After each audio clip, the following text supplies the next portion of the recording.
Hello hello! Bienvenue sur Famille et Voyage, le podcast dédié aux familles qui aiment parcourir le monde. Je suis Stéphanie, maman de 2 nados de 12 et 16 ans, tombée dans la marmite des voyages toute petite et complètement addicte depuis. Si vous cherchez une nouvelle destination pour vos prochaines vacances, si vous vous titillez pour un voyage au long cours, abonnez-vous. Les carnets de voyage de mes invités vont vous emmener aux 4 coins de la planète sans prendre l'avion. Enfin, pas tout de suite. Dans ce podcast, on va parler itinéraire, à pied, à vélo, en voiture, en camping-car, tour du monde et expatriation. Les parents voyageurs vont vous donner plein d'idées d'activités à faire avec les enfants, leurs bonnes adresses pour goûter les spécialités du coin et, bien sûr, leurs meilleurs ratés. Je vous proposerai également des reportages entre récits, témoignages et interviews, et des formats plus courts, mes top 5 des activités à faire en famille dans une destination, et les galères ton voyage, histoire d'éviter 2-3 trucs un peu chiants sur le moment. Bon allez, ça suffit le blabla, il est temps de passer à ma nouvelle conversation. Maman aventurière de 2 enfants, Caroline a créé Voyage Family en 2015 pour partager sa passion du voyage avec les enfants et vous aider concrètement à organiser vos vacances et vos week-ends en famille. Car pour Caroline, les enfants qui voyagent en conscience seront les citoyens curieux et ouverts dont nos sociétés ont besoin. Ça vous dit quelque chose ? C'est normal. Caroline nous a raconté ses chouettes vacances en famille à Lacano dans l'épisode 35. Ok, ça date un peu, il était temps qu'elle revienne. Cette fois, Caroline nous emmène au Mozambique.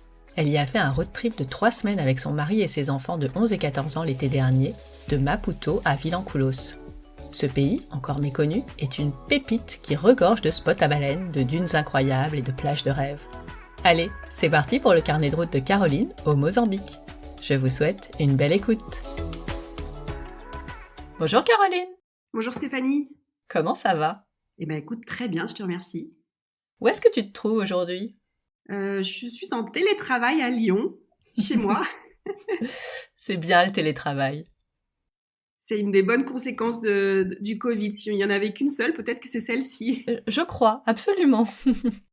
Bon, c'est la 2e fois qu'on fait un podcast ensemble, et visiblement, c'est un exercice qui t'a plu. T'as pas un petit truc à nous annoncer ? Écoute, si. J'ai décidé de lancer le podcast de Voyage Family qui va sortir le 29 mars, donc c'est tout bientôt. Et je suis vraiment hyper contente de me lancer sur cet exercice que tu connais très bien et qui est une découverte pour nous, mais on va vraiment essayer de le faire dans le même esprit dans le même esprit que Voyage Family et j'espère que ça plaira aux gens qui nous suivent et qui sont fans de voyage en famille. Ouais, j'ai aucun doute. Est-ce que t'as un tout petit truc qui pourrait nous aiguiller sur ce que ça va être, sur quoi tu te lances, peut-être un format ou une destination en particulier ? Oui, bien sûr. Donc ça va être 100% dédié à la France ou en tout cas aux proches frontières, avec des expériences inattendues qu'on essaye de dénicher pour donner envie aux parents de partir en escapade et d'ouvrir toujours dans cette idée d'ouvrir un peu le regard des enfants sur le monde avec des activités à faire intelligentes et ludiques, en tout cas étonnantes. C'est un peu le but de ce podcast avec un format très court, 10 minutes. Parce on sait qu'on n'a pas trop de temps, nous, les parents. C'est ça. Et en même temps, il y a tellement de choses en France qu'on ne connaît pas et auxquelles on ne pense même pas. Donc avoir 10 minutes de Voyage Family qui nous raconte que cet endroit pas si loin de chez nous pour être un peu sympa à découvrir en famille, c'est trop cool. Eh ben écoute, c'est l'idée, j'espère, voilà. Ça, tu me diras si ça te plaît. J'en suis sûre. Rendez-vous le 29 mars. Exactement. Bon, on va partir un peu plus loin aujourd'hui que la France. Mais avant de partir au Mozambique, est-ce que tu peux nous raconter ton premier voyage avec tes enfants ? Alors, le premier grand voyage, c'est-à-dire la première fois qu'on est parti en dehors de l'Europe, c'était au Sri Lanka. Les enfants avaient 2 ans et 4 ans. Et ça a été vraiment un déclic. Enfin, en fait, on est parti parce que c'était un besoin personnel où j'ai dit à mon mari un jour, j'ai besoin de repartir dans des contrées un peu plus lointaines, dépaysantes. C'était vraiment mon besoin à moi et en arrivant là-bas, je me suis rendu compte que c'était ce qui pouvait arriver de mieux aussi à la famille dans son entièreté et à nos enfants en l'occurrence aussi quand je les ai vus s'adapter aux contraintes d'un road trip, s'adapter à la différence, s'adapter à l'inattendu. Et puis, quand j'ai vu aussi le bon temps qu'on a passé tous les 4 et la manière dont ça nous a vraiment ressourcés pour l'année entière, je me suis dit que c'était vraiment une chance incroyable et que ça serait dommage de pas. Enfin voilà, j'allais enchaîner sur pourquoi j'ai créé Voyage Famille, parce que la réalité, c'est que c'est suite à ce voyage-là que je me suis dit, j'ai envie de montrer aux parents et de peut-être pousser ceux qui n'osent pas le faire à y aller, puisque voilà, si nous on a vécu un moment si magique, bah, l'idée c'était de pas forcer tout le monde à le faire, hein, mais en tout cas ceux qui auraient envie mais qui n'osent pas, de les aider à sauter le pas en fait. Bah oui, et on sait que beaucoup n'osent pas avec plein de croyances. Ils sont trop petits, on n'aura pas le temps, on saura pas faire, et s'il est malade. Exactement. Et d'avoir un endroit, enfin un site en tout cas au départ, qui te dit mais si c'est possible, ben je pense que ça aide vachement, ouais. Ouais, j'ai des retours dans ce sens et c'est une des plus belles, récompenses. C'est d'avoir des gens qui me disent, «On est partis au Mexique grâce à vous, on pensait que c'était impossible, mais on a trop aimé, on rêve de repartir maintenant» et c'est vrai que le 1er voyage, c'est le plus dur. Faut sauter le pas, Voilà et ensuite on se rend compte que c'est hyper, facile et que c'est surtout génial. c'est ça. Comment tu définirais la voyageuse que tu es aujourd'hui? Je crois que ce qui nous anime, enfin je dis nous parce qu'avec mon mari et nos enfants, on est exactement pareil, c'est la curiosité. On va jamais forcer, enfin c'est pas qu'on va jamais là où les guides nous disent d'aller, c'est que on va dans un endroit et ensuite on laisse parler notre instinct et si l'instinct nous dit de partir à droite, bah on part à droite. Mais c'est un vrai moteur chez moi, la curiosité dans tout, hein, que ce soit dans dans ma vie personnelle et dans le travail. C'est ça la première chose qui me fait vivre. Et c'est vrai que du coup, c'est aussi pour ça qu'on est passionné de voyage, c'est que ça permet de nourrir cette envie de curiosité et d'aller voir un peu plus loin ce qui se passe à droite ou à gauche. Et il y en a des choses à voir. Bon, ben on va partir au Mozambique alors. Et ben c'est parti. C'est où déjà le Mozambique? Alors, c'est un pays d'Afrique qui est situé entre l'Afrique du Sud, Mhm. qui est au sud du Mozambique, et la Tanzanie, qui est au nord du Mozambique. Mais c'est un pays entre, enfin, il y a finalement 2000 kilomètres entre la Tanzanie et l'Afrique du Sud. Le Mozambique est un très très grand pays, en tout cas très très long, puisque il y a 2000 kilomètres de côte, mais pas très large. Ok. Est-ce que tu le connaissais déjà ce pays ou c'était la première fois? Ah non, c'était la première fois qu'on y allait. En fait, je suivais des familles qui étaient en voyage au long cours en Afrique. Et il y en a eu deux de suite qui m'ont quand même vraiment titillée avec Mhm. leurs images. Et je me suis dit, c'est exactement de ça dont je rêve, grâce à ces deux familles. C'est qui les deux familles si tu peux les citer? Alors, j'en étais sûre. Là, j'avais si je les avais en tête. Il y a Ubuntu, je veux pas les écorcher. Omok Family et si Ubuntu. Ouais, Ubuntu Overland. Voilà. Ok, Homox, je les suis aussi, mais l'autre je connais pas, bah du coup j'irai regarder. Entre le moment où tu t'es dit c'est trop cool, on y va, et le moment où vous y êtes allé, combien de temps il s'est passé? Je crois qu'on a organisé ce voyage en décembre, janvier pour août l'année suivante. Et vous êtes resté combien de temps sur On est place? resté 3 semaines. Comment tu as organisé ton voyage? J'imagine un peu avec les itinéraires donc de ces deux familles, mais est-ce qu'il y a eu d'autres choses qui t'ont permis de le monter? Non, alors c'est la première fois qu'on est passé par une agence de voyage. En fait, je ne sais pas si tu l'as vu sur le Voyage Family, mais je travaille avec des partenaires, on aide les familles, enfin, je redirige les familles et les parents qui cherchent à être accompagnés dans l'organisation de leur voyage. Donc j'ai Mhm. un pool d'agences partenaires. Et en fonction des demandes, bah, je les dispatche auprès de mes partenaires. Et là, j'ai une agence partenaire qui travaille sur l'Afrique australe. Et donc, c'était aussi une manière de les faire travailler et de découvrir ce qu'ils proposaient sur le Mozambique pour que derrière, je puisse aussi renvoyer les familles vers cette agence pour le Mozambique. Est-ce qu'il y a des choses à savoir avant de partir au Mozambique? Alors, je dirais les deux choses les plus étonnantes finalement, qui sont à la fois dans le positif et dans la petite, pas négatif, mais la petite chose à savoir. La première, c'est que j'ai trouvé que c'était un pays d'une douceur. C'est-à-dire que quand on va en Afrique, on imagine tout de suite le monde, la cohue. Là, c'est d'une douceur qui est assez rare. Franchement, il n'y a pas beaucoup d'autres pays où on a vécu ce calme là. L'autre chose à savoir, c'est qu'il n'y a qu'une seule route bitumée, avec une route bitumée avec des nids de poules. Hmm.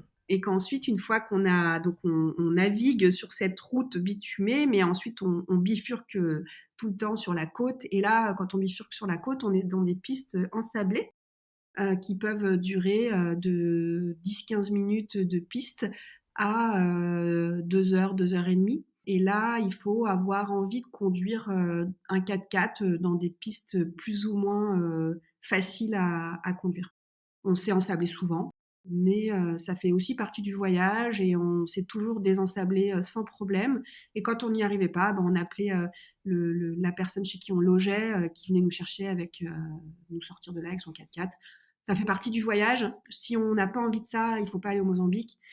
Si, comme nous, on aime un peu l'aventure et que ça fait rigoler tout le monde de sortir et de d'aller désensabler la voiture, c'est l'éclate. C'est parfait.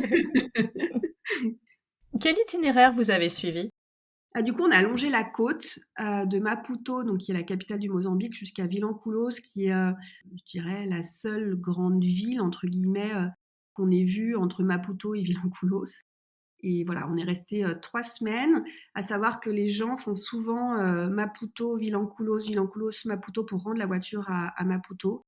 L'avantage de passer par une agence, c'est que ils ont la possibilité de nous proposer de laisser la voiture à Vilanculos, qui a un coût bien évidemment supplémentaire, mais qu'il faut ramener au fait que bah, on perd quasiment 2 jours à redescendre, donc c'est de l'argent, on dort sur la route, on mange sur la route, on est obligé de redescendre à Maputo et éventuellement de repasser une troisième nuit à Maputo en fonction de quand est-ce qu'est le vol retour. Et voilà, on conduit pendant 2 jours pour redescendre la voiture.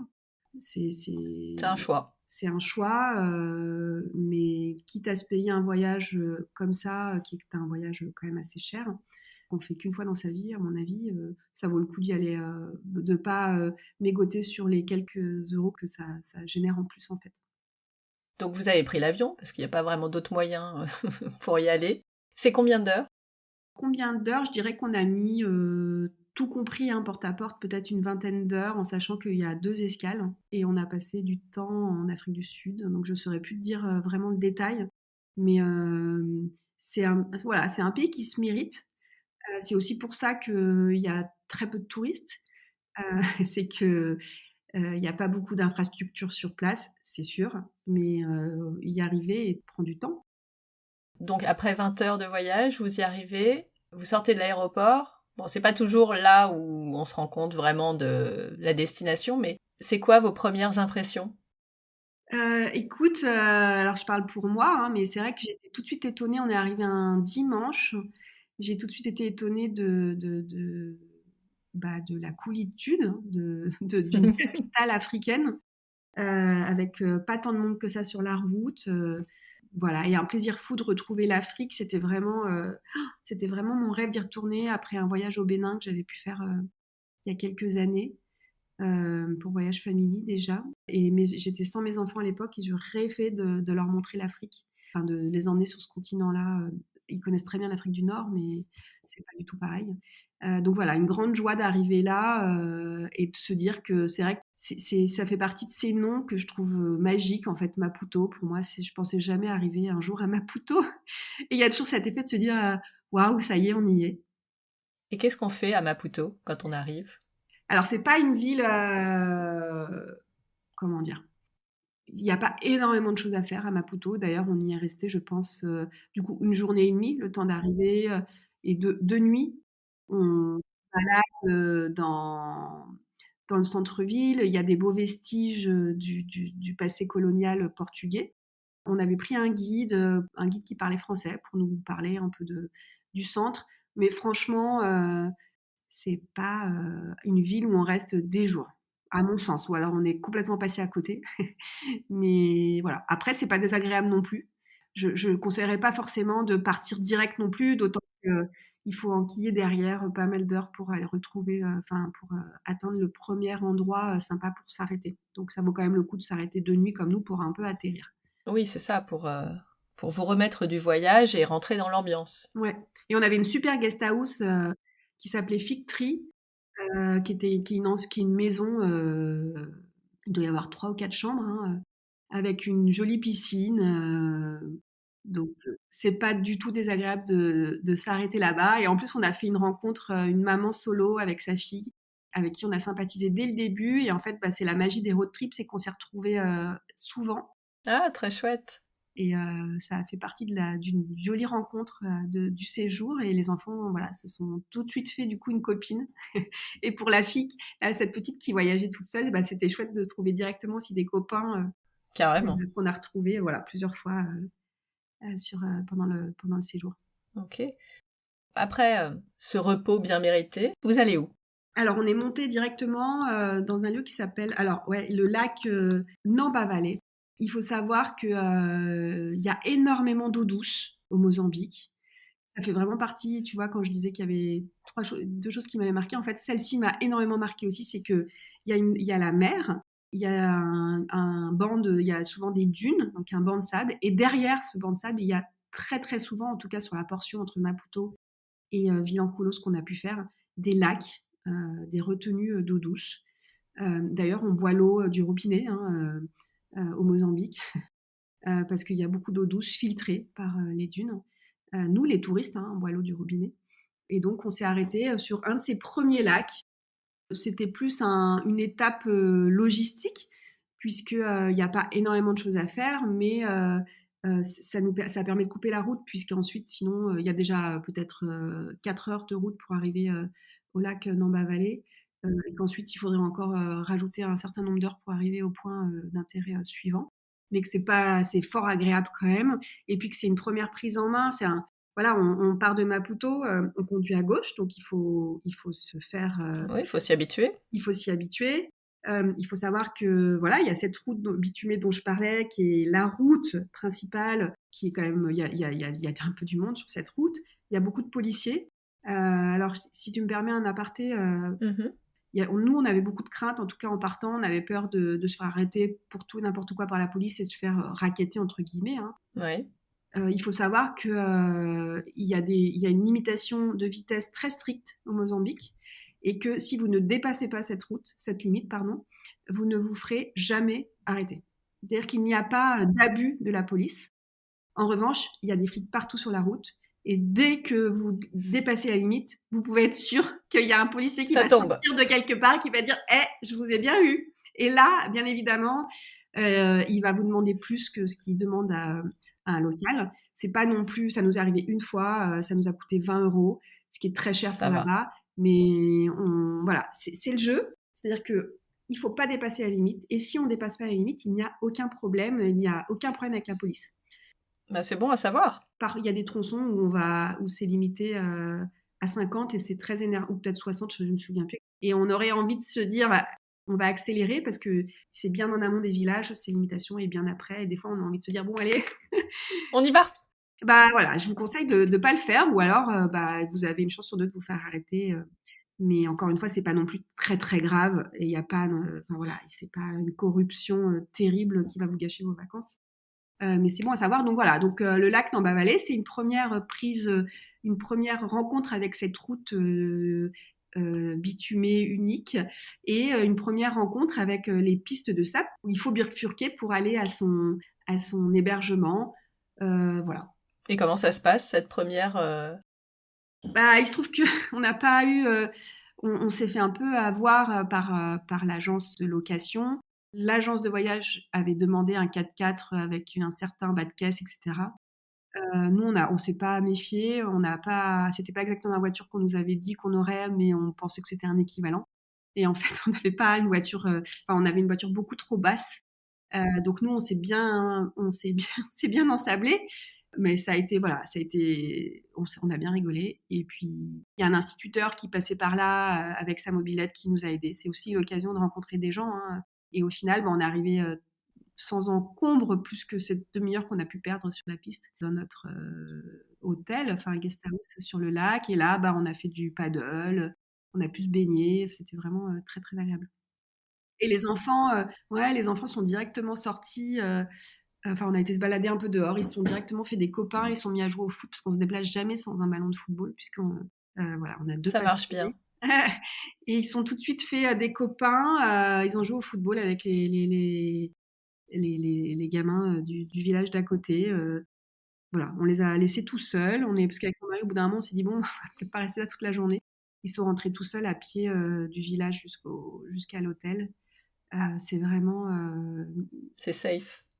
c'est hyper safe en fait. C'est la campagne, hein, le Mozambique. Donc, comme dans toutes les campagnes, c'est vrai qu'il y a moins de problèmes souvent. Vous y restez juste une nuit ou vous restez un petit peu? On reste juste une nuit et après on a un autre point en ligne de mire, alors qui est un endroit qui justement l'agence de voyage nous a regardé avec des gros yeux quand on lui a demandé. Ouais.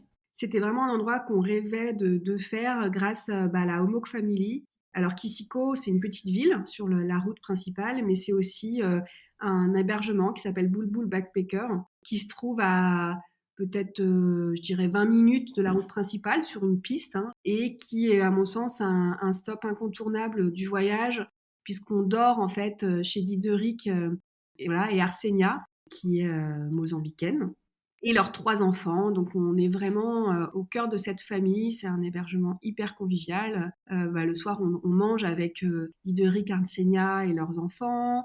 On mange avec les autres hôtes. C'est des cabanes en bambou, hein. C'est vraiment assez sommaire, entre guillemets, puisque on a tout le confort dont on a besoin. Et on est en haut d'une dune avec la mer d'un côté, qu'on ne voit pas, mais qui est juste derrière, et le lac de Kisiko de l'autre côté. Franchement, et le soir, on est au coin du feu, on papote avec les gens qui sont là, qui sont, franchement, nous on y est resté peut-être 3 nuits chez Arsenia et Diderik. On rencontre des gens atypiques, parce que pour se retrouver là, franchement, faut avoir choisi. C'est forcément des gens avec des histoires rigolotes. Voilà, donc on a fait des belles rencontres. Quand tu dis il faut avoir choisi d'aller à cet endroit, c'est que toi tu l'as trouvé sur les réseaux sociaux, parce que tu suivais des familles. Les autres, ils arrivent là comment? C'est vraiment du bouche à oreille. On a rencontré une famille qui vit au Mozambique depuis 15 ans, avec leurs 7 ou 8 enfants, je ne saurais plus compter, qui, voilà, lui, il a monté une école de menuiserie, et elle a monté un dispensaire, et ils sont au fin fond du Mozambique avec leurs enfants. Ils ont dû créer leur propre école pour que leurs enfants puissent avoir accès à une éducation de qualité. Voilà, ils ont dû connaître par bouche à oreille. C'est les anciens réseaux sociaux. Et puis, il y avait aussi un blogueur qui venait enfin le lendemain, un blogueur qui venait de je sais pas quel pays, qui voyageait depuis 10 ans à pied, et voilà, qui pareil voyage en disant où est-ce qu'il faut aller, enfin essaye de trouver les bonnes adresses un peu hors des sentiers battus. Et on lui a dit il faut venir là, et il est venu là. Il est arrivé à 11 heures du soir, affamé. Enfin bref, voilà. Donc c'est ça en fait aussi, cette adresse, c'est aussi ça. Les enfants ont adoré, nous aussi. Et voilà, après, il y a qu'un seul bungalow avec une douche. C'est sommaire, hein, enfin, mais on a notre petite cabane avec notre vue sur le lac, et on est franchement pas malheureux. Tu as dit vous êtes resté 3 nuits. Qu'est-ce que vous faisiez de vos journées? On a fait des randos sur le lac, des randos sur la mer. Il faut savoir qu'au mois d'août, là où on y était, c'est la pleine saison des baleines. Oh là Quand je dis là. la pleine saison des baleines, c'est que depuis le bord de la plage, on voit des centaines de baleines. C'est du délire, c'est-à-dire que ce n'est même pas imaginable combien on peut en voir à la minute.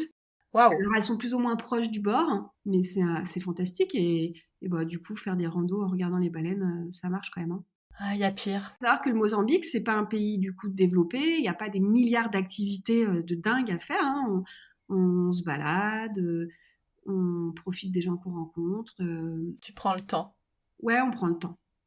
On se lève très tôt puisqu'on dort souvent dans des petits bungalows avec pas forcément toujours beaucoup de volets. On se couche super tôt parce qu'il y a absolument rien à faire le soir à part faire des jeux avec ses enfants et boire voilà, des coups. On papote, c'est sympa, mais on se couche franchement à 9h, 10h, on se couche alors que nous, on est des couches-tard, hein. Ça nous a fait bizarre le premier soir, mais on s'y fait très vite et du coup, on se lève tôt et du coup, on profite du lever de soleil. Moi, j'ai fait quasiment tous les levées de soleil Waouh. en 3 semaines. On se balade, voilà. On apprécie chaque minute Exactement. et on n'a pas toujours besoin de multiplier les visites, les activités pour avoir l'impression de découvrir une destination, quoi. Non, c'est sûr que c'est pas une destination pour des, comment dire, des gens qui aiment enchaîner les visites. Encore qu'on s'est jamais embêté, on n'a jamais non plus fait rien dans notre bungalow, hein. On Oui, oui. était toujours dehors à se balader. Et donc, vous quittez ce petit paradis et vous allez où? Alors, on va dans un autre petit paradis, un peu plus loin toujours, donc on continue de remonter la côte, qui s'appelle les dunes de Dovela, un autre endroit assez incroyable puisque les dunes de Dovela n'existent que touristiquement, en tout cas parce que un homme, Thomas, a décidé d'y implanter une guest house. C'est même lui qui a donné le nom dunes de Dovela, hein, à ce lieu, voilà, qui est un endroit magique avec des dunes sublimes.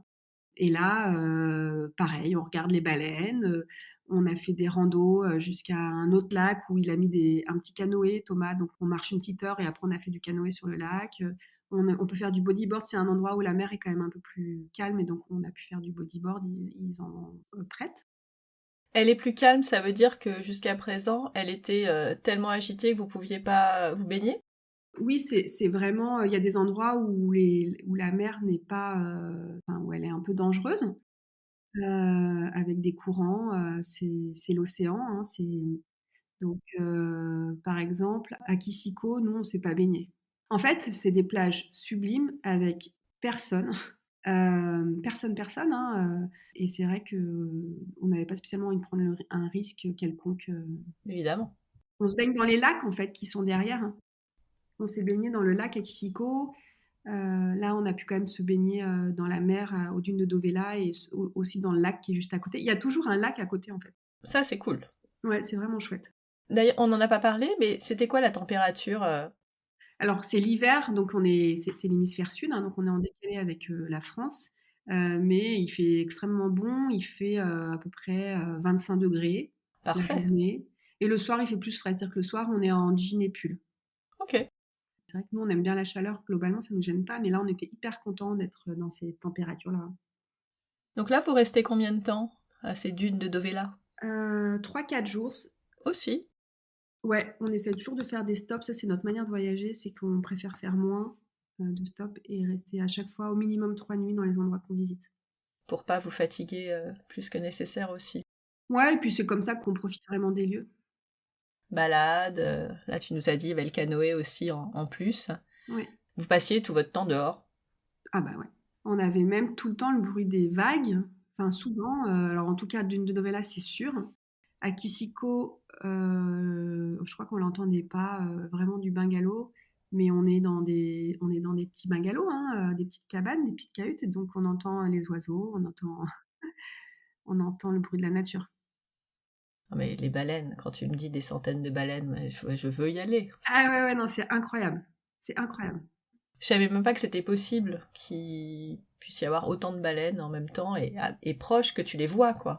Ah non, mais c'est parfois, elles étaient, je sais pas, je me rends pas compte, c'est difficile D'estimer la d'appréhender la distance, ouais. distance, mais vraiment parfois on avait l'impression qu'elles étaient à, je sais pas, peut-être à 50 mètres du bord. C'était Waouh. incroyable.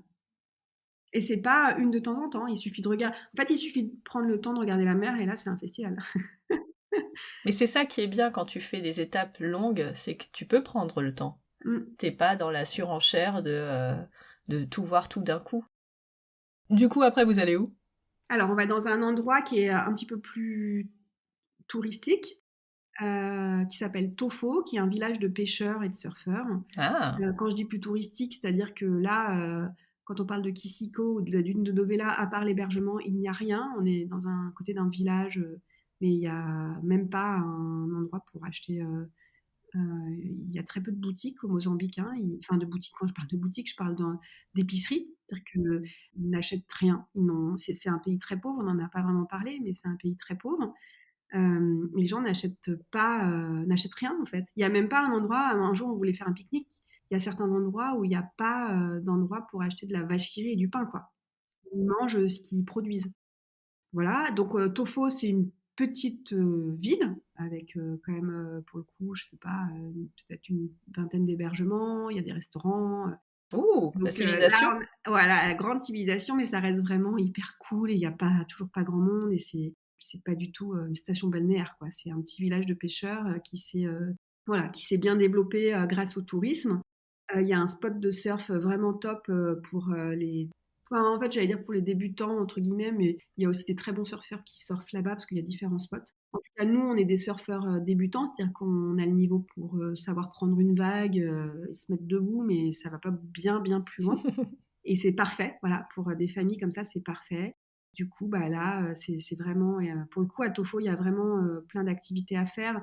Et d'ailleurs, il y a plein de gens qui font le premier stop, enfin, qui ne vont pas à Kisiko, qui ne vont pas à Dovela, qui montent directement à Tofo, parce que là, il y a du restaurant, il y a de l'hôtellerie.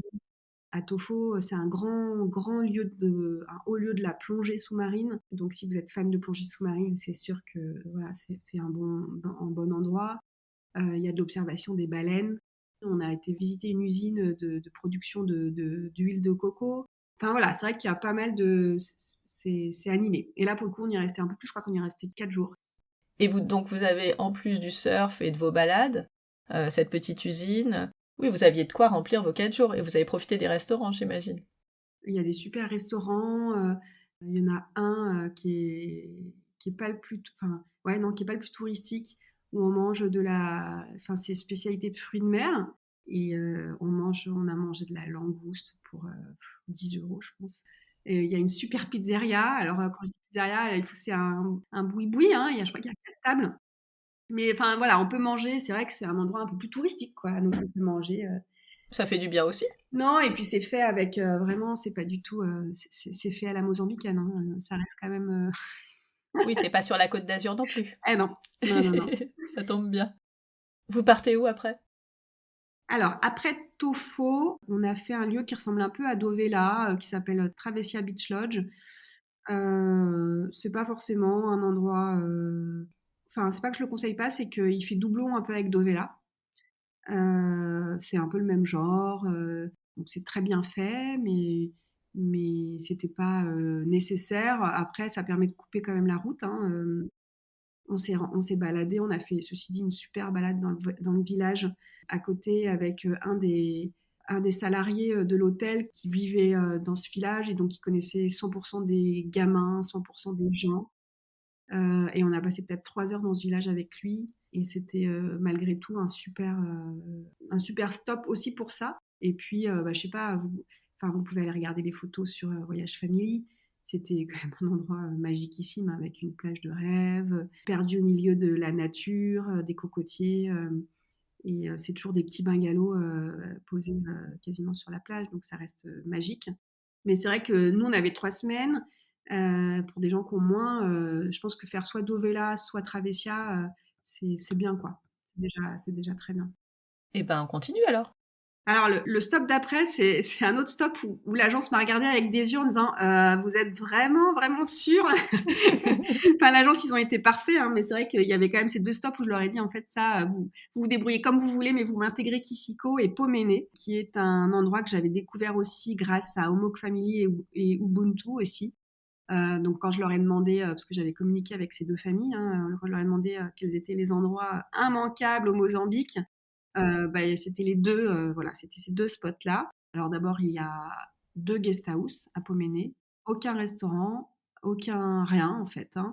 Et alors là, on est dans une réserve naturelle qui est à 2 heures et demie de route, enfin non, pas de route, pardon, 2 heures et demie de piste de la route principale, avec là pour le coup des sacrées pistes. Donc nous, ça faisait déjà 15 jours qu'on était au Mozambique. Puis on avait entre-temps, c'est vrai que je ne l'ai pas dit tout à l'heure, mais quand bien sûr on s'est rendu compte qu'on n'avait pas la bonne voiture, on a appelé l'agence qui a fait un Ah, vous travail. avez changé. Ah bah non seulement on a changé, mais ça nous a pris 0 temps puisque l'agence de voyage, hein, c'est l'avantage de passer parfois par une agence de voyage, c'est qu'ils ont appelé l'agence de location de voiture en disant vous vous débrouillez comme vous voulez, mais demain, je veux que vous ameniez une voiture à cet endroit-là. Voilà. Et ils l'ont Et le fait. lendemain, à 15h, on avait un monsieur qui disait: «Voilà les clés de votre nouvelle voiture et je reprends l'ancienne». Et ça, clairement, je ne sais pas si on aurait réussi. C'est vrai qu'une agence de voyage, ils ont leur contact. Enfin, je Mais sais pas bien si on sûr. aurait réussi. Donc on avait une voiture, enfin c'était un Duster, hein, c'était pas non plus une voiture de dingue, mais en tout cas c'était une voiture avec un bas de caisse, suffisamment haut pour Pour qu'on passer plus facilement. on se passe plus facilement. Et puis du coup, bah, mon mari avait quand même, eu 15 jours pour Mais se oui, faire la main. Et donc là, à Pauméné, ça a été nickel, on s'est même pas ensablé, mais c'est une vraie, voilà, c'est une vraie aventure. Par contre, la piste est sublime. On a croisé 0 voiture en 2 heures et demie. Et on arrive dans un village perdu. Et on a dormi dans une petite guest house, pareil, hein, c'est sommaire, c'est des petites cabanes, mais chez Yann, qui s'est, des fois on se demande comment il a réussi à se poser là, puisque quand même tous les jours, Yann, eh bien, ou alors tous les 2 jours, il fait les 2 heures et demie de piste pour retourner à un village, acheter à manger et chercher de l'eau. donc il fait 5 heures. Ouais. Alors lui, il va plus vite que nous quand même. Il fait pas 2 heures et demie, et pour autant, c'est son métier, c'est quand même de faire beaucoup de routes. Et voilà, et Yann est adorable, et donc c'est un ancien surfeur pro. Donc Pauméné est aussi un spot de surf, mais bien évidemment, il n'y a pas de magasin pour louer de planches, hein, qu'on soit bien clair. Et donc Yann, bah, nous a prêté, soit il faut venir avec ses propres planches, soit Yann nous a prêté ses planches de surf. Il nous a emmenés sur le spot, il nous a expliqué comment il marchait, ce spot. Et après, on était autonome, mais on a pu du coup surfer, pareil, Trop se chouette. balader. Ouais, ouais, ouais. Et là, on est resté, je dirais, 3 jours aussi. Encore des belles balades à faire. Ouais, peut-être un petit peu moins. La nature est peut-être moins luxuriante, mais le village est vraiment sympa. En fait, il y a de la mangrove tout autour. Donc, on s'est un peu baladé dans la mangrove, dans le village. Ouais, on a fait des petites balades et puis on a surfé. Mais là, typiquement, j'aurais préféré ne pas aller à Travessia et passer. J'aurais pu passer une semaine, moi, à Pauméné. Effectivement, ça devait être bien. Ouais, franchement, surfer, se balader, manger avec Yann, enfin chez Yann, il a un four à pizza. C'est lui qui faisait à manger? Ouais. Alors qu'est-ce que vous avez mangé? Alors, on mangeait pas mal de poissons grillés, hein. J'ai un gros trou. J'ai un peu honte. J'ai un énorme trou. Après, il mange beaucoup de choses en curry, avec du riz. Vous avez bien mangé? Ouais, c'était très bien. Et puis surtout, il y avait tous ces poissons. On a mangé vachement de poissons grillés. On a mangé. Alors en fait, c'est rigolo parce que il y a des endroits donc où il y avait beaucoup de langoustes. Donc on a mangé des langoustes. Et puis après, quand on monte un peu plus haut vers Vilanculos, il n'y a plus de langoustes, mais il y a des crabes. Et donc là, on s'est mis à manger du crabe. Faut s'adapter. Voilà. Et ce qui est rigolo, c'est qu'on a croisé des gens sur la route qui avaient une glacière et qui transportaient, parce que du coup, entre par exemple Dune de Dovela et Vilanculos, donc Dune de Dovela, c'est les langoustes, et Vilanculos, c'est le crabe. Et il y a des hôteliers, enfin des hébergeurs, enfin des gens qui ont des guest houses là, qui se connaissent, et donc il confie, enfin, une glacière avec du crabe pour faire descendre du crabe à Dune de Dovela. Et Thomas de Dune de Dovela donne à des touristes qui vont dans l'hôtel de leurs copains des langoustes. Voilà, il y a un échange, de bons procédés. C'est ça, ils utilisent les touristes pour faire monter et descendre la nourriture. Exactement. Donc Énorme. là, on mange bien parce qu'il y a beaucoup de fruits de mer aussi. Et puis ils mangent du poulet, comme dans beaucoup de pays, en curry. Pomene Beach, donc tu as dit que tu les avais trouvés via les deux autres familles et que l'agence t'a dit mais pourquoi? Mais en fait, ils finissent par les trouver. Ils envoient jamais de touristes donc dans ces endroits-là. C'est vraiment, il faut leur demander. C'est peut-être la limite d'une agence, hein, ou en tout cas, moi, c'est la première fois que je passais par une agence, mais ils ont quand même des standards. Ils peuvent pas envoyer n'importe qui, n'importe où. Je suis d'accord, absolument. Et c'est tout l'art de l'agence, justement, de savoir où est-ce que tu vas te sentir bien par rapport au brief que tu as fait. Typiquement, pour arriver à Pauméné, bah, il faut savoir quand même, il faut ne pas avoir peur de se lancer dans 2h30 de piste avec des endroits où ça capte pas, hein. Tout le monde, enfin, nous, ça nous pose aucun problème. Donc, on savait que c'était pour nous. Il y a d'autres gens, moi je sais que j'ai déjà discuté de mon voyage avec des copains, hein, qui m'ont dit: «Ah là là, non, moi jamais, hein». Enfin franchement, non, parce que je serais trop stressée en fait de me dire que voilà. Donc voilà, donc effectivement, envoyer des gens à Poméné quand l'agence ne connaît pas les gens, mais quand bah, c'est compliqué. Bien Et puis sûr. à Poméné, il n'y a rien. Hein, donc non, mais c'est pas du mainstream, quoi. C'est pas quelque chose qu'ils peuvent.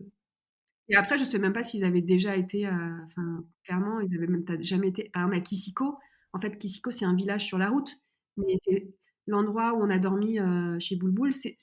C'est Kissiko parce que le plus proche c'est Kissiko, mais en fait, c'est même pas Kissiko. C'est Dideric qui s'est dit tiens, je vais mettre ma maison là.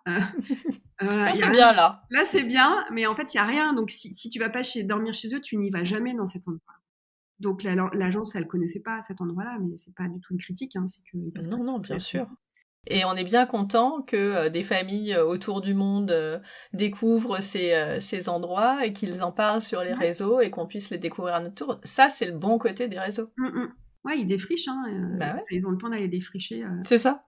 Méné, franchement, si on prend pas le temps de, enfin voilà, faut être sûr de son coup parce que quand on fait 2 heures et demie de, Mais oui. Mais eux-mêmes avaient dû le trouver quelque part, j'imagine. ouais, mais je pense que c'est des bons plans c'est pareil, c'est du bouche à oreille. Ouais, ouais, tout à fait. Et bah, et après, alors, on va où Alors après? c'est la dernière étape, c'est Villancoulos. Donc là, c'est une ville, hein, il y a même un aéroport à Villancoulos. Ouh, On a découvert un tourisme, notamment de lune de miel, de gens qui arrivent à Villancoulos et qui ne font que Villancoulos. Il y a des hôtels, voilà, il y a des très beaux hôtels. quel dommage. Ouais, alors après, ça reste le Mozambique. Par exemple, donc c'est une ville, hein, mais une ville hyper, pas du tout touristique au sens où rien n'est fait pour le touriste. C'est avant tout un grand marché dans le centre-ville qui est hyper sympa parce que hyper vivant. En fait, c'est quand même chouette. Moi, j'étais hyper contente de me retrouver aussi dans un endroit où, pour le coup, on n'est pas dans la nature, on est dans la ville. Et c'est une ville qui est hyper locale. Hein. Les gens, ils sont pas là pour. Enfin, il y a des beaux hôtels, mais au-delà de ça, à l'intérieur de la ville, c'est 100% fait pour les locaux avec une activité voilà, 100% dédiée aux gens qui vivent là. Donc c'est voilà, un marché hyper sympa où on n'a rien à acheter nous en tant que touristes, mais c'est hyper sympa de s'y balader. Il y a quand même plein de rues dans Villancoulos qui sont des pistes, donc ça reste une ville et il n'y a pas de restaurant. Il y a, enfin si on a été dans un restaurant qui s'appelle Léopoldina, qui est un restaurant dans le sens où on arrive et on se fait servir, hein, mais on est clairement chez Léopoldina. Hein. Et il y a 2 tables. Ah oui, faut Voilà. réserver? Ils ont Internet? Donc faut pas réserver, enfin, il n'y a pas besoin de réserver, on était tout seuls, nous, quand on est arrivés. Alors c'est clairement bois dans son jus, hein, et franchement, si on m'avait pas conseillé d'y aller, j'aurais jamais osé manger là. Et vous avez mangé quoi, tu t'en souviens? Non. Oh là là! J'ai honte, j'ai Mais honte. non, c'est pas C'était grave. super bon en plus. Bah, c'est le principal. On s'est régalé. Je conseille aux gens d'aller chez Léopoldinas. Il y en a un autre qui s'appelle Zita, qu'on n'a pas eu le temps de faire, qui est exactement visiblement du même acabit, même genre de boui-boui. Mais voilà, c'est très bon. Il faut aller au-delà du cadre qui est pas, enfin, qui est déroutant, mais enfin, c'est un boui-boui, C'est quoi. un oui-oui, c'est C'est un ça. boui-boui, voilà. Mais c'est très bon. On s'est régalé.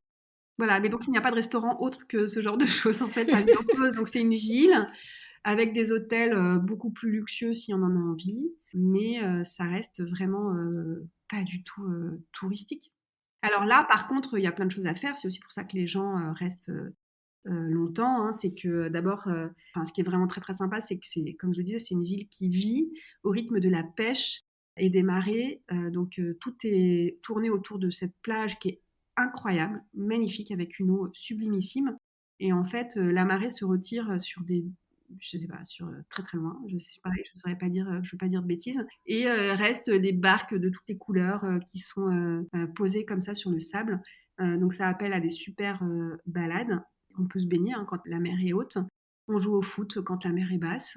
C'est vraiment, voilà, c'est vraiment très très chouette. Et en face de Villancoulos, il y a un endroit dingue qui s'appelle l'archipel de Bazaruto que j'avais vu une fois dans une émission un peu bling. Non, je sais plus, je vais dire une bêtise, mais je l'ai pas en tête parce que j'avoue que je la regarde pas souvent. Mais le lundi, non, sur la 1, pardon, avec Nikos. où ils adorent montrer des endroits avec des 50 minutes inside. Voilà, avec des hôtels où De on n'a dingue. jamais les moyens d'aller, mais de dingue, enfin par contre très beau. Et là, typiquement, je crois qu'il y a des hôtels sur l'archipel de Bazaruto et je l'avais vu en fait dans cette émission. C'est une eau magiquissime avec des îles, c'est des dunes qui tombent à pic dans l'eau. Et il n'y a pas d'hôtel, enfin si, donc c'est un archipel, donc il y a plusieurs îles. Je crois qu'il n'y en a qu'une seule qui est un peu habitée ou avec des hôtels, où le commun des mortels ne peut pas dormir. Mais si vous avez les moyens, par contre, ça vaut sûrement le coup d'y dormir. Mais parce que c'est des hôtels luxe, dans tout ce que le luxe peut avoir parfois de sublimissime, quoi. C'est pas des grosses structures. Voilà, je pense qu'il y a c'est des bungalows de luxe sur la plage, mais c'est pas vraiment accessible.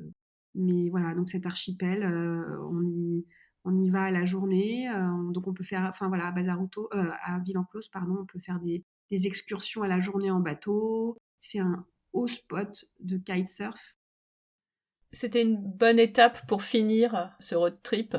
Ouais. Ouais, mais même, enfin, j'ai beaucoup aimé Villanclos parce que c'est hyper authentique en fait. Et que ça fait du bien de se prendre un peu l'énergie de la ville quand on a passé 3 semaines dans des cabanes perdues au milieu de la nature. C'est complémentaire, c'est chouette. Et vous aviez trouvé un endroit sympa, enfin l'agence avait trouvé un endroit sympa pour dormir? Alors, c'est pas l'hôtel que j'ai préféré, mais il y en a un où j'aurais rêvé dormir, qui est assez cher, mais qui est vraiment très très chouette, qui s'appelle Casa Baby. Je crois qu'ils ont 4 chambres et ils sont vraiment posés sur la plage où il y a tous les pêcheurs. Voilà, et quand on booking dehors, et donc c'est un mini jardin qui donne sur la plage. Ah, sympa. Et ouais, c'est très très sympa. C'est une adresse qui est prise d'assaut. Donc c'est un peu ce que je dis dans mon article sur Voyage Family, c'est que typiquement, ça vaut le coup de réserver ce genre d'adresse. En fait, il ne faut même pas se poser la question. Enfin, si encore une fois, si vous avez parce que c'est des adresses qui sont assez Un peu plus cher, oui. un peu plus chères, mais là, ça vaut le coup de réserver tout de suite.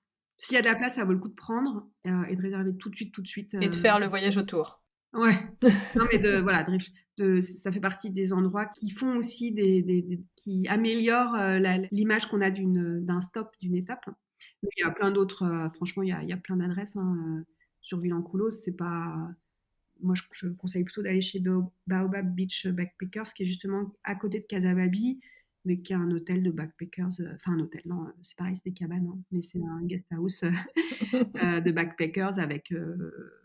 C'est pas le même budget. C'est pas le même budget. Mais c'est très sympa aussi. Du coup, c'est la fin du voyage. C'est la fin du voyage. Comment vous rentrez d'un voyage de 3 semaines au Mozambique? C'est-à-dire Est-ce que y a de la nostalgie? Est-ce que c'était tellement différent de ce que vous aviez pu voir avant que vous en gardez quelque chose de différent? Je sais pas, en fait, je pose jamais cette question. C'est voilà, elle est venue comme ça. Non, ressourcée à mort. On avait beaucoup travaillé. On a des vies speed. Très, très heureuse d'avoir pu ralentir. Comme il n'y a pas grand-chose à faire, mine de rien, on a passé des moments, encore une fois, hein, c'est vrai qu'à 4, le soir, quand il n'y a rien à faire, on joue. On a fait beaucoup de jeux. J'ai beaucoup lu. Moi, j'ai fait beaucoup de méditation et de yoga le matin en regardant le lever de soleil. Je suis ni une lève-tôt, qu'on soit bien clair, ni du genre à me lever pour aller regarder le soleil. Voilà. Mais là, ça m'a vraiment emporté et donc on rentre totalement ressourcé. On a vraiment ressourcé aussi par le fait de vivre justement avec le lever du soleil, le coucher du soleil, d'être tout le temps dans la nature. C'est ça franchement, moi, c'est ça qui m'a manqué le plus, c'est ce que j'ai dit en rentrant, c'est que ce qui va me manquer le plus, c'est de pas vivre avec le soleil, en fait. Alors tout le monde m'a dit «T'as qu'à te lever pour regarder le soleil». Ben oui, mais en fait, on n'a pas la vie qui C'est va pas avec. pareil. Et puis on se couche à minuit. On n'a pas envie de se lever à 5 heures du matin. Non, Enfin, c'est pas le vraiment. premier. Ou de temps en temps, mais faut Oui. être sûr, quoi. Non, mais voilà. Si tu devais retenir vraiment qu'un seul endroit, un seul moment de ces 3 semaines, ce serait où et quoi? Un seul. C'est pas facile. Comme ça, là, sans trop réfléchir, je dirais Oui. peut-être le moment qu'on a passé chez Boulboul Guest House à Kissiko Mhm. pour les rencontres. Et tes enfants, est-ce qu'ils ont eu des coups de cœur? Qu'est-ce qui les a marqués le plus pendant ce voyage? Je leur ai pas posé la question. À ton avis? Vivre, mon fils, je crois qu'il a pas mis une seule paire de chaussures pendant 3 semaines. C'est-à-dire que même dans la ville de Villancoulos, on lui disait quand même: «Là, maintenant, on est dans une ville, tu peux peut-être mettre des chaussures». Il me disait: «Oh non, c'est pas la peine», alors il les mettait quand même vraiment quand on râlait, qu'on était vraiment sur le bitume.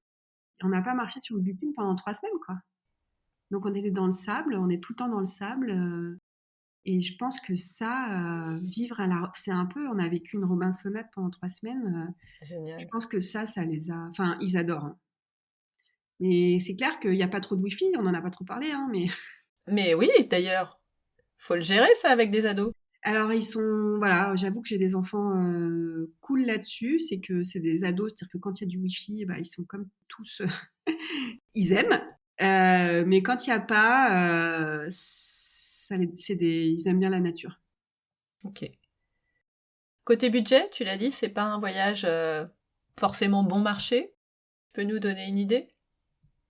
Alors nous, ça nous a coûté, 4 000 € par personne pour 3 semaines. Ce qui coûte cher, c'est, la voiture. Pas l'essence, mais, la location de la voiture. Alors nous, on a voilà, il y a moyen de se faire vraiment très plaisir sur les hébergements, ça peut encore monter encore plus cher que ça. L'avion aussi nous a coûté, extrêmement cher. C'était tout compris, hein, 4 000 €, mais, je crois que l'avion nous a coûté, je sais plus exactement, mais je dirais, 1 300 ou 1 400 €. Il y a un visa, donc 75 € je crois de visa par personne. Il y a de la Malaronne à prendre. Un anti-palu, c'est pas donné. C'est clairement un voyage qui coûte cher. C'est un beau voyage. C'est un voyage sublimissime et quand je vois, donc je collecte beaucoup de demandes de devis, de famille. Mmh. J'en ai à peu près 10 qui tombent par jour, sur la Tanzanie. Quand je vois le prix de la Tanzanie, Mais c'est hors de prix la Tanzanie. c'est-à-dire qu'on est plutôt sur 3 000 on est plutôt sur ce budget-là pour 15 jours. Je me dis que, C'est pas la même chose, mais bon. non, c'est pas la même chose, mais ce que je veux dire par là, c'est que pour moi, c'est un voyage aussi exceptionnel pour d'autres raisons que la Tanzanie. C'est pas un voyage qu'on fait, l'année prochaine, on partira sûrement moins loin, on fait pas ça tous les ans et je suis vraiment contente qu'on se soit offert ça, par exemple, on n'a jamais été, en Tanzanie. Voilà, aujourd'hui, j'avais plus envie de m'offrir un voyage au Mozambique qu'en Tanzanie, et je suis vraiment très, très contente qu'on se soit offert ça. Ben, en tout cas, ça s'entend. Ça donne envie. Avant de nous quitter, j'aime bien finir avec des petites questions, plus courtes, pour continuer de voyager encore un peu, mais dans d'autres destinations. Quel pays as-tu visité sans les enfants et dans lequel tu retournerais volontiers avec eux? Il y en a plusieurs, enfin je pense à 2 comme ça tout de suite. Il y a l'Inde, j'ai eu la chance de visiter 2 fois, une fois avec mes parents quand j'étais plus jeune et une fois avec mon ami qui est devenu mon mari, qui m'a d'ailleurs demandé en mariage, en Inde. Ah oui, joli. Donc ça, c'est un pays que j'aime beaucoup et que j'aimerais bien je trouve que maintenant les enfants, ils justement, ils ont l'âge, ils ont 12 et 14 ans, ils ont tout à fait, c'est facile pour nous de les emmener en Inde. Et il y a le Bénin que j'avais fait, dans le cadre, d'un reportage pour Voyage Family, avec, une agence, qui s'appelle Double Sens, qui propose des voyages, solidaires Ah, très bien. et j'avais été tester, enfin voilà, tester, un de leurs voyages au Bénin et j'ai tout simplement adoré. J'y retournerai, alors ça, c'est l'Afrique, ça n'a rien à voir avec le Mozambique, c'est l'Afrique, de l'Ouest, avec peut-être plus l'image qu'on a de l'Afrique, hein, avec, beaucoup, beaucoup de monde, voilà, c'était très, très différent. Mais j'ai adoré ce pays et voilà, je me dis que j'aimerais bien le faire découvrir, à mon mari même et puis à mes enfants. Plutôt mer ou montagne? Alors, historiquement plutôt mer non, plutôt montagne, pardon, même je n'aime pas, spécialement la mer, à vrai dire, puisque j'aime pas trop me baigner. Enfin, je suis plutôt une sportive, mais de plus ça va enfin, j'ai découvert le surf, à la Mais oui. cano, grâce, je veux dire, j'ai eu l'occasion d'en parler ici, Mhm. dans un autre épisode et depuis, je suis assez fan de l'océan quand même. Quand même. Ouais et j'avoue que si maintenant je devais m'installer quelque part, ça serait peut-être probablement plus, au bord de l'océan qu'à la montagne. Gros changement. Si mon Mais mari oui. écoute ça, il va tomber de sa chaise. Votre prochaine destination en famille? Alors c'est pas hyper clair encore, on sait pas du tout ce qu'on fait cet été, mais il est possible qu'on aille, en Grèce. Ah, bah, ce pays est magnifique. Quelle destination aimerais-tu découvrir sur le podcast? Eh bien, j'ai peur de dire une bêtise si tu l'as déjà fait. Pas grave. Mais on parlait de l'Égypte en off tout à l'heure, avant dans le début de l'épisode. Donc, c'est un pays que j'aime beaucoup, beaucoup et que je rêverais de visiter avec mes enfants. Eh ben écoute, nous avons effectivement déjà un épisode avec Aurélie qui est allée en Égypte l'année dernière et spoiler alerte, j'y vais en avril. Donc il y aura forcément un épisode derrière. Donc oui, l'Égypte c'est bien. Dernière question, si nos auditeurs te cherchent, où peuvent-ils te trouver? Ah bah là, il y a Ils n'ont pas compris. Donc on a un site internet qui s'appelle voyagefamily.com avec vraiment du contenu hyper détaillé, hyper inspirant. Enfin en tout cas on Absolument. essaye sur des destinations France, Europe et monde. Et ils peuvent d'ailleurs retrouver tout le détail de notre voyage au Mozambique. J'ai vraiment fait un article super précis sur toutes les adresses, tous mes conseils, peut-être que j'aurais pas évoqué là. Et puis sur les réseaux sociaux, bien sûr, donc Instagram, Facebook, on a un forum aussi sur Facebook, sur la newsletter qui part normalement 2 fois par mois, mais on est en train d'augmenter un peu la cadence. Et puis bientôt, d'ici quelques semaines, sur le podcast, donc Mais sur oui. toutes les bonnes plateformes, comme on dit, c'est ça? C'est ça. Vous pouvez pas dire que vous pouvez pas trouver Caroline, c'est pas possible. Elle est partout. Un voyage famille en tout cas. C'est pareil. Il y a plus de monde, il n'y a pas que toi, mais c'est quand même toi qui as créé tout ça. Oui. Eh ben écoute, merci beaucoup Caro pour ce beau carnet de route au Mozambique. Eh ben merci de ton invitation, j'étais ravie de me replonger dans tous ces beaux souvenirs. Eh ben ça nous met un pays de plus sur la liste. Ouais. Merci beaucoup, Merci à bientôt. À bientôt Stéphanie.